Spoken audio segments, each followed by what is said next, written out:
le président de l'AFDIT, je suis un Parisien et on s'était fixé comme objectif de ne pas rester uniquement à Paris. Nous sommes une association nationale et je dois dire qu'avec Aix et Marseille, puisque depuis 4 ans nous faisons une année à Aix et une année à Marseille, grâce au soutien indéfectible et à l'énergie de Nicolas, 4e année, donc ici nous avons AFDIT qui devient AFDIT Sud-Est et un événement chaque année chez vous, avec vous, et c'est une très belle réussite pour l'AFDIT de pouvoir maintenir ce rendez-vous.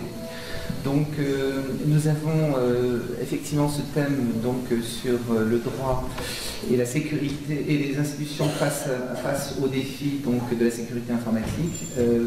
Très vaste sujet, compliqué, comme l'a dit Valérie Laure. Les aspects sont très nombreux. Ceux qui travaillent sur le RGPD, la protection des données, savent que quand on vient aux questions de sécurité, ça devient très compliqué parce que c'est à la fois un peu réglementaire et beaucoup technique. Et je pense que, puisque nous sommes à la maison des avocats, je pense qu'il y a une place importante pour les avocats dans ce grand magma du RGPD. Et je pense que les avocats sont des gens qui peuvent fédérer les actions de plusieurs professions pour que les entreprises accèdent donc à la compliance, à la conformité réglementaire. Je vais demander à Nicolas peut-être de dire un mot. Nicolas, si tu veux bien, présenter nos amis bâtonniers, très heureux. Pas encore. Bâtonniers et futurs bâtonniers élus, très heureux que nous puissions être accueillis par vous.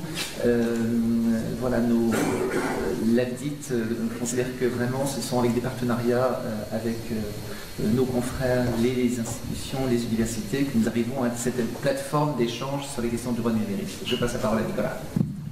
Comme d'habitude, on jongle avec la technique, mais ce matin à 1h, il n'y avait rien qui marchait, donc on a progressé déjà. Donc merci beaucoup aux deux barreaux, merci beaucoup aux deux représentants des bâtonniers d'être présents. C'est très important pour nous, la FDIT, que les deux barreaux soient là. Je ne vais pas être plus long.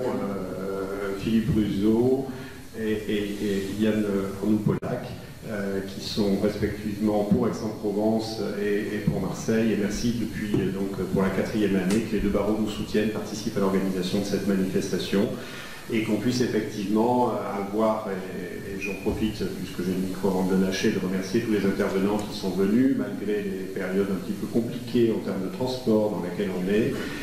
C'est très important pour nous, professionnels du Sud-Est, de pouvoir avoir ce genre de manifestation où nous ne sommes pas obligés d'aller à Paris, voire plus loin, pour pouvoir entendre les personnes de la qualité de celles que vous allez entendre aujourd'hui. Et surtout, merci à vous tous d'être là.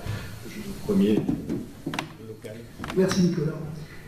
J'ai l'honneur de représenter mon bâtonnier, puisque Aix est une ville très riche du point de vue de la formation, et déjà sur un autre colloque. Donc, je ne suis que le représentant du bâtonnier, Philippe Bruzeau, membre du Conseil de l'Ordre, et nous sommes très heureux, bien évidemment, d'accueillir cette 4e, je crois, journée de l'AFDIT, sous donc le patronage et du président et de Valérie Laure Benamou, qui fait office de référence en la matière, je dirais.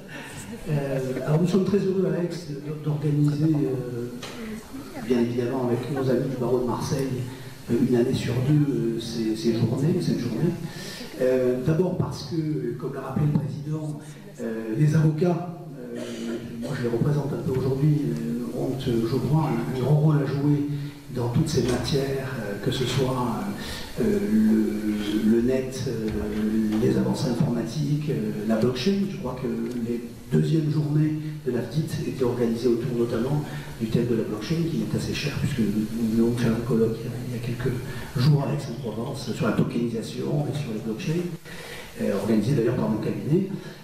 Donc nous sommes très heureux à Aix-en-Provence d'accueillir ces journées qui semblent très très riches. Alors je suis un peu confus parce que je vais être obligé moi aussi de vous quitter, comme Valérie Laure, puisque je dois participer à l'autre colloque organisé par le barreau d'Aix-en-Provence et de Marseille d'ailleurs. Et je crois que les intervenants d'aujourd'hui vous démontreront qu'il y a pour les avocats, beaucoup d'étudiants, mais pour les avocats notamment, marché à suivre, et il faut absolument se former dans toutes ces matières qui sont, j'allais dire demain, mais qui sont peut-être finalement déjà aujourd'hui. Voilà. Je passe donc la parole à Yann Arnold-Polak, qui est le bâtonnier désigné du barreau de Marseille. Merci beaucoup, bonjour à tous. Pour ma part, je vais faire comme vous, mais alors c'est pas parce qu'on nous a planté des concours, mais c'est parce qu'on nous a planté une réforme. Donc je vais être contraint de vous quitter en cours de route. Je suis ravi d'être là, j'y suis à double titre, d'une part parce que, effectivement, comme cela vient de vous être dit, je suis le bâtonnier élu, donc je représente le barreau de Marseille, et je suis également ami de Nicolas Courtillet. Donc je ne sais pas quelle est la qualité la plus importante dans les deux, mais c'est ce qui justifie notamment que je sois là aujourd'hui.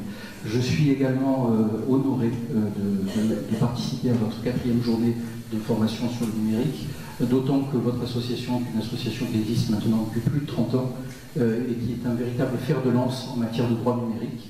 Je ne suis pas étonné d'ailleurs qu'ait été choisi aujourd'hui comme sujet la sécurité informatique, parce qu'effectivement, si c'est peut-être moins sympathique dit comme ça que YouTube et Internet, il s'avère qu'en réalité c'est un sujet extrêmement prégnant, puisque vous le savez peut-être, on en est à 180 000 assauts informatiques par jour, et que le coût de la lutte contre la criminalité, cybercriminalité, est de 600 milliards d'euros, ce qui est quand même énorme. Il faut que vous sachiez, et je pense que ça va être évoqué aujourd'hui, qu'on est dans un mode de fonctionnement nouveau, c'est-à-dire qu'on a connu le délinquant d'habitude, on a connu le délinquant en col blanc, on connaît maintenant le délinquant numérique. Alors, techniquement, les techniciens s'adaptent via la création de coffres-forts numériques de plus en plus sophistiqués notamment, mais les juristes aussi. Les juristes, parce que je crois que ça va être évoqué aujourd'hui, s'agissant de la position du Conseil constitutionnel relative à la nécessité de donner les clés de chiffrement lorsque l'on est poursuivi, je crois que ça va être évoqué.